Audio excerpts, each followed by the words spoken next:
Who want one last trip to the long trail?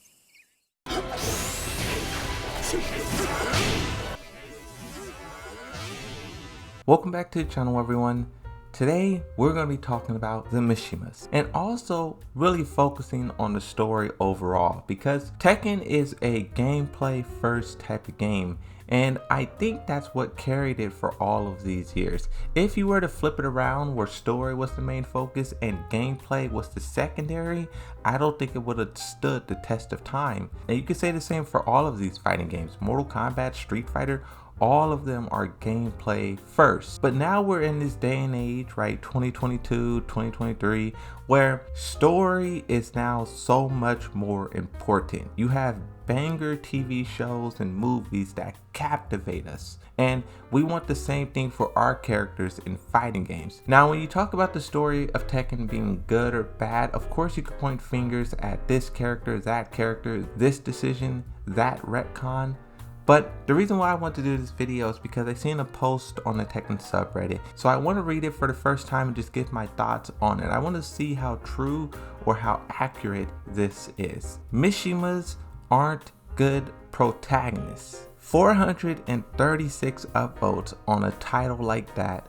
This better be making some good points. It says the Mishima storyline got convoluted and confusing over time. A contributing factor is that most of the Mishima aren't the best POV characters to follow. The portrayal of their morality often changes frequently or is too vague to understand.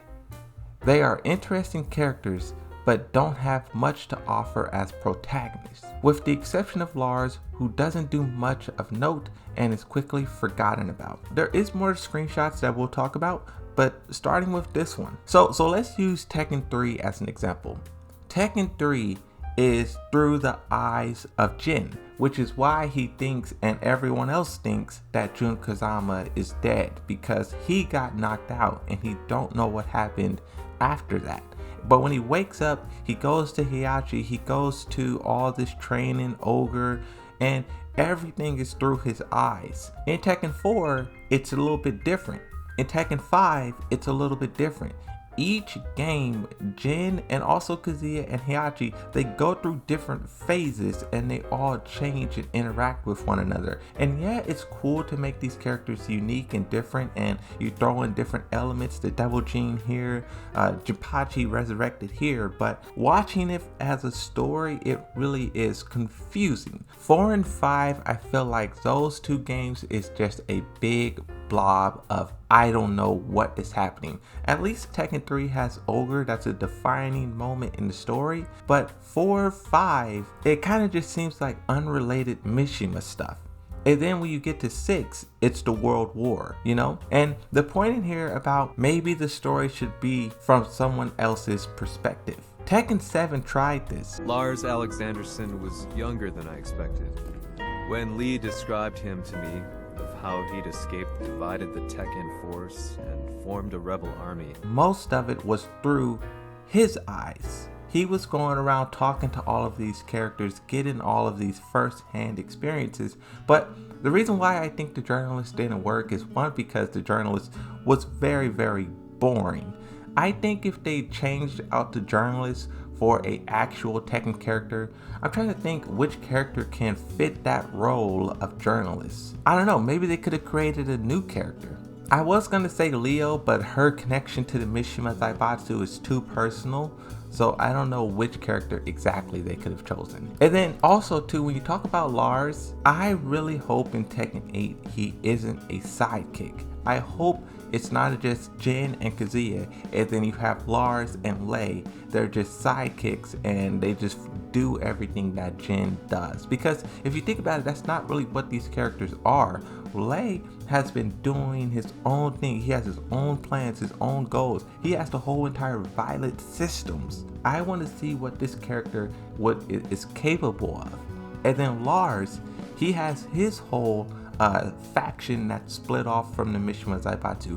I know you can't have all of these different people in charge of their own entities and doing their own things. The story will get real confusing real fast, but I think the story shouldn't just be boiled down to Team Jin, Team Kazuya, good guy, bad guy.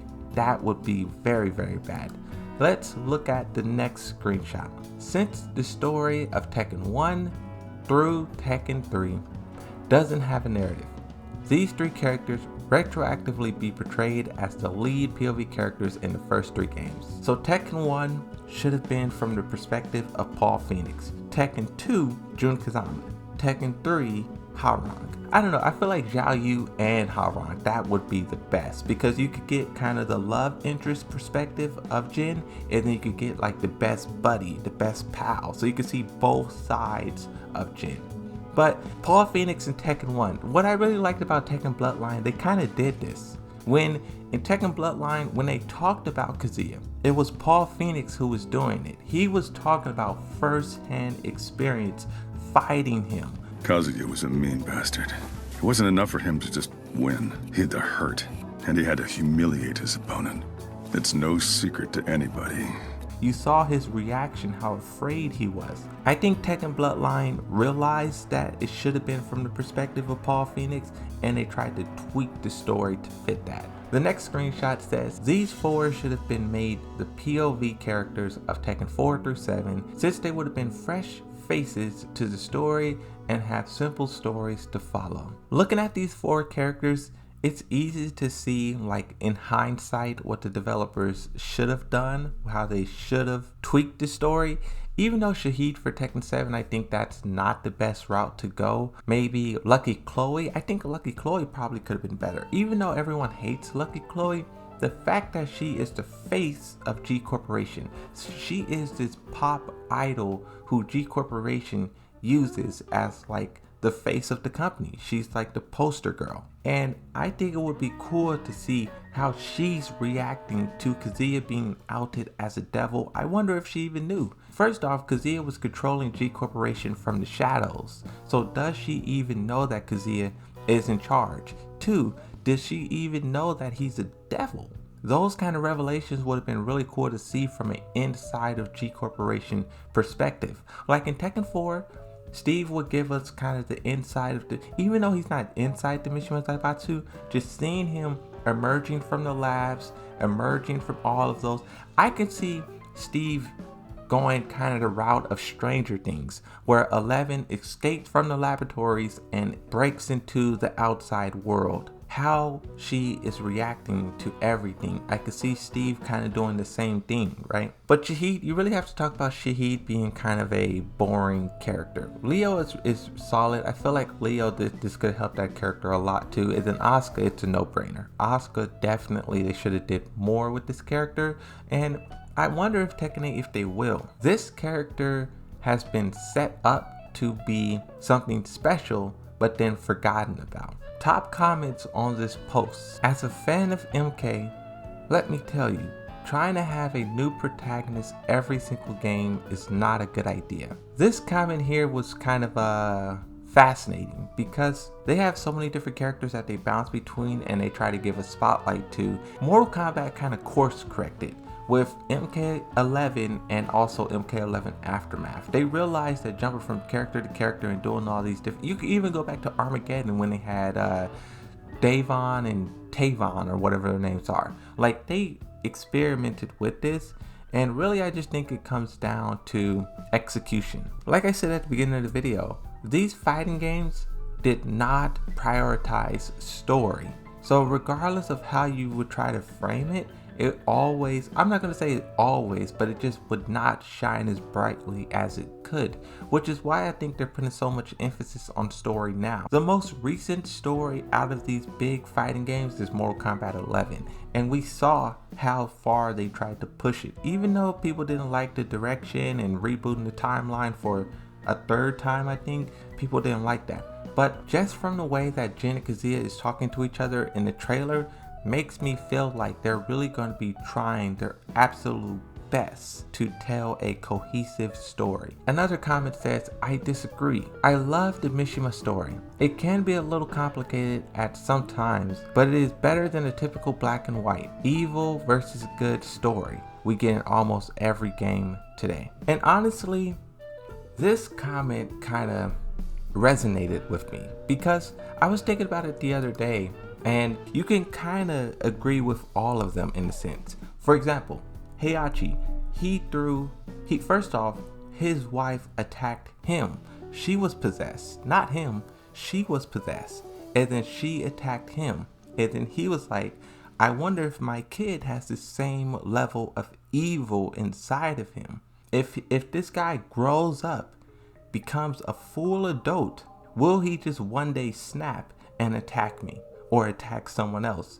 And he did what he thought was right. Even though throwing your kid off a cliff isn't the best thing to do, he did what, like, you can kind of agree with that logic, you know? And then Kazuya being thrown off the cliff, I think he was 5 or 6 or something like that, but a child growing up on your own, also having the devil inside, like the devil gene encouraging every action. You can see how he turned out the way that he did. And then the same thing for Jin. What's really cool about the Mishimas is that they feel human. At times they make dumb decisions or they do things that don't make sense or you get confused with the story, but overall their actions feel true to life. You can see the good and bad in all of them. You can understand why Jin started a world war in Tekken 6. You may not agree with it, but you can see the logic that he has. The next comment, I think that's the point. Instead of having your stereotypical hero like Ryu, they went with an anti-hero to switch things up. And this last comment kind of leads us back to Tekken 8. In Tekken Bloodline, Jin was specifically described as an anti-hero. And you can see that his intentions is dark. You can see that his goals are not the brightest. He wants to end the Mishima bloodline and himself included in that. And that is very dark subject matter, and I commend Tekken for tackling those kind of issues, because that's really what pulls us into these characters, is because it's real things. It's not like, so even though it's the devil gene and it's all these made up scenarios, we can relate to it on a human level still, right? And this is kind of why I put so much attention on stories, because I really hope that it's something special. Even with all the past games and all the retcons and all the stuff that don't make sense, in Tekken 8 they have the ability to make it all make sense. Heihachi's gone, right? He's dead. Now it's Jin and Kazuya.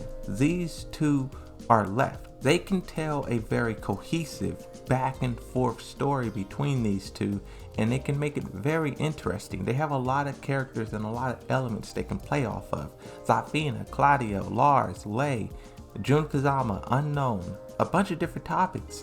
G Corporation, Bruce, Asuka Kazama, Eliza. The devs are only limited by their creativity, which, if you're a Tekken fan, you know Harada is not lacking in that, right? So with this video, I just want to talk about this because I think it was an interesting idea, and it's cool to look at these kind of topics where they frame the characters, I won't say in a bad light, but they just highlight some of the things that went wrong. Mishimas aren't good protagonists because it's too confusing. Their ideas switch. They switch sides. So one day they're working together, one day they're doing this, they're doing that. But that's how the real world, that's how people actually are, you know? Sometimes the enemy of my enemy is my friend, and sometimes they're not. So that's going to be it for this video. Thank you all for watching, sticking through to the end. I appreciate it. I'll see you next time, and bye bye.